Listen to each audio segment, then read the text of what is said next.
Hi everyone, welcome to Maximum Attack Rallying. It is a new week and a new video.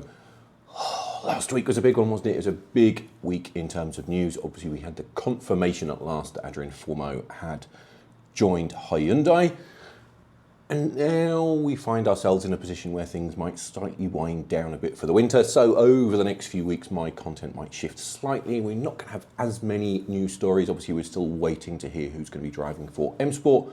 But around that, I'm going to try and just do some other things, try and get into some more general rallying content. There's a few videos I'd like to make about certain eras of the sport, about certain cars, about my own cars. So there's lots of things coming up, so do stay tuned for that. I do just want to touch on Fourmaux again today, because Hyundai must be very happy this week, mustn't they? They must be very happy with their investment, as Fourmaux won the Rally 1 section of the Monza Rally Show over the weekend.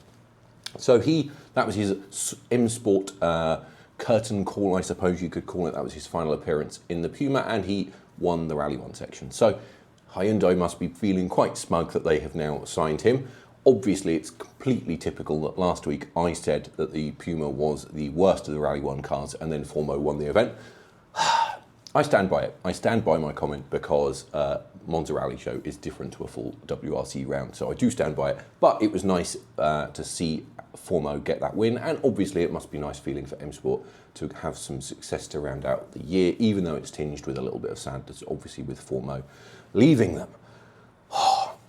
Guess who else is probably going to be happy, though, at this point? And I think Fourmaux is going to be happy, not just because he won the Monza Rally Show, but also because this week he is entered into Rally National Hyundai de Valois, which I have no doubt butchered. But the reason he must be happy is because that is validation, isn't it? That is validation for his decision to join Hyundai. So Kalle Rovanperä will also be there, because this event is a well-known pre-event test / warm-up for Rally Monte Carlo. So the fact that Fourmaux has that pre-Monte outing in the I-20 Rally 1 is justification, isn't it? That is exactly why he joined Hyundai, because he will get more seat time in the car around the main WRC calendar, more tests, more warm-up events. That is exactly why he joined that team, isn't it? You know, we saw in the M Sport documentary, we've seen in some of his comments, his frustration that he wasn't getting as much seat time, as much preparation, and that M Sport didn't have the budget to keep him in the car and keep testing and learning. So that is it, isn't it? That is just what he wanted. So he will be a happy man this week. Good news for him there. Just what he wanted. Who else will be happy? You will be happy if you go and look at the Maximum Attack merch range over on Spreadshirt. Do check that out. As I said last week, there's a new Say No to Space Frames range. Have a look at that. Do have a look and a little click and a little buy. Thank you to those of you that have already bought something. So very grateful for that. I do want to talk about something else very quickly, though. I don't want it to turn into too much of a rant, but it might turn into a rant. So let's rewind to last week. Last week, dirtfish.com reported that the 2027 regulations are on the verge of being agreed. This week, there is a World Motorsport Council meeting where those regulations should, we think, be signed off. Oh, I want to be positive about this, but it's very, very difficult to be positive about it. As we understand it, as reported by Dirtfish, the regulations will look something like this for 2027. So there is a decision to cut costs, and that means that the engine and transmissions in the car are likely to be based around Rally 2. So we'll keep the 1.6 litre turbocharged 5-speed sequential gearbox, but that will be very much based around Rally 2 to reduce costs. There will be a cost cap of around €345,000 per car. Those are okay. I think the engine and transmission thing is fine. The cost cap, I'm struggling with the cost cap because of this part. So the space frame chassis that we have seen for A1, that will continue in a slightly changed form perhaps. And we will be going to double wishbone suspension all around. And this is where I forehead slap, put my head in my hands. Oh, I don't understand. So what we're saying, is that we're going to have space frame cars with Rally 2 engines and gearboxes that cost €100,000 more than a Rally 2 car. Why? I genuinely don't understand.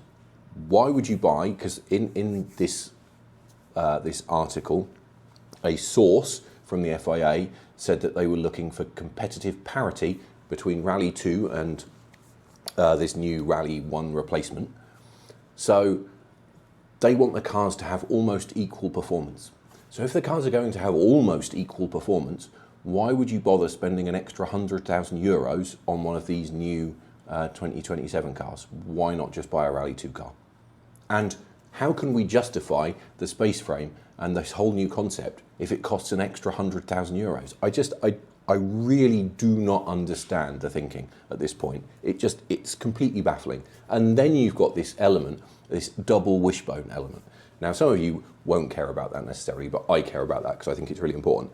So right now, all Rally 2 cars, all Rally 1 cars use McPherson strut suspension. And the reason they use McPherson strut suspension is because that's what road cars tend to use. So on the Fabias and the Fiestas and all the Rally 2 cars, they're using McPherson struts because on the front of the cars, all of the production cars use McPherson struts, so they have to carry that over. And on the rear, where they are allowed to make more changes for the four-wheel drive, using McPherson struts makes sense. By going to double wishbones, we are effectively turning the top-level cars a massive step away. You know, Rally 1 was an enormous step away from production cars because obviously it was based on a space frame. Going to double wishbones is effectively making them off-road buggies. You know, we are now a hair's breadth away from them being effectively the same as something you might see entering the Dakar, just with a bit less suspension travel. I do not understand it. I just think it is another step change away from the DNA of the sport. I will keep banging this drum until people don't watch me anymore, and I'll probably keep banging it after that. Rallying is a production-based formula. Why are we going to such dramatic lengths to take it away from that? I do not get it. It is completely baffling, when what we could have done is just tweak the Rally 2 regulations to allow all these little crossovers and mini SUVs that everyone buys now. I was looking the other day, the Puma is 60mm taller than the Fiesta. 30mm of that is the ride height increase, which you could eliminate with the suspension changes for Rally 2. So it would be so easy to make so many of these little crossovers fit into the Rally 2 regulations, but for some reason the FIA are determined to continue with this space frame thing. I just do not understand it. So we have to wait and see for confirmation that this is all true. And I no doubt I will talk about it again, but what an absolute farce. I just do not understand it. But I'm going to stop. I told you I didn't want to rant too much and I've ranted again. Oh, it just frustrates me so much. I wish that we could just get something right, and it seems like the FIA are determined to go off in this weird, bizarre direction that, to me at least, just feels like it's going to damage the sport, not attract manufacturers. And in the long term, I just think we're going to end up at a point where we have no manufacturer interest at all, and we end up going back to Rally 2 or something very similar to it, and private teams and private entrants, and I just don't get it. I just don't get it. I really don't. I actually thought the other day, I was speaking to someone, maybe we're reaching a point where we should just make Rally 2 the top category and forget all the manufacturers and let preparation companies homologate their own Rally 2 cars just to keep things simpler, because this whole situation is just getting completely out of hand. But that is a story for another day. As I said, let me try and wrap this up on a positive note. As things wind down for the winter break, I will try and do some content on some other interesting topics, so I'm not just ranting about space frames. I want to cover a few things, Group A as a category and why that was so successful, like I said, my own project cars, and also some just interesting videos about particular cars and drivers and all sorts of other things. So do stay tuned for that. I do also want to thank you all for watching and for your support. As always, do follow me over on socials, and I will see you again next time.